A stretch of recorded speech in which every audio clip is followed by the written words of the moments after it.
মঙ্গলবার রাত ৮:০৯ সবুজবাগ থানার রাজারবাগ পাম্পের গলিতে স্থানীয় কোনো একটি বিরোধ মেটাতে সালিশ করছিলেন বিএনপির ওয়ার্ড কর্মী পলাশ।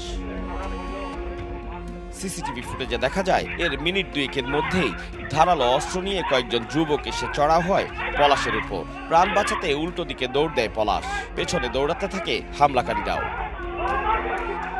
এক পর্যায়ে পলাশকে ধারালো অস্ত্র দিয়ে এলোপাতাড়ি আঘাত করে দুর্বৃত্তরা। কুপিয়ে দুই হাতের কবজি বিচ্ছিন্ন ও শরীরের একাধিক জায়গায় জখম করে ফেলে রেখে যায়। মুমূর্ষু অবস্থায় তাকে ঢাকা মেডিকেল কলেজ হাসপাতালের জরুরি বিভাগে নেওয়া হলে কর্তব্যরত চিকিৎসক মৃত ঘোষণা করেন। আমার বাইরে এমন নির্মমভাবে মারছে, দুইটা হাত কেটে নিয়ে গেছে।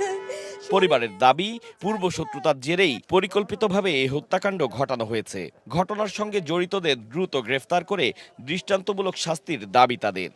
পিছন থেকে প্রায় পাঁচজনের মতো লোক এসে এলোপেথরি আর কি কোপায়।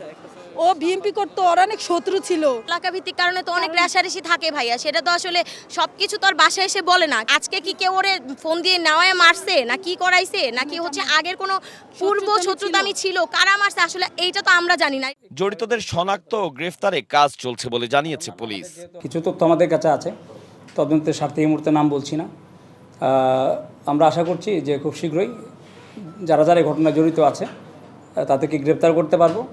তাদেরকে জিজ্ঞাসাবাদ করলে এবং আরও অন্যান্য তথ্য প্রমাণ পাওয়া গেলে আমরা তখন বলতে পারবো কি কেন এই হত্যাকাণ্ডের ঘটনা ঘটেছে। থানার পাশাপাশি আমার ডিভিশনের অন্যান্য ইউনিট এবং ডিবি এবং সিটিটিসি টিমগুলো কাজ করছে। এ ঘটনায় সবুজবাগ থানায় পলাশের বোন বাদী হয়ে হত্যা মামলা দায়ের করেছেন।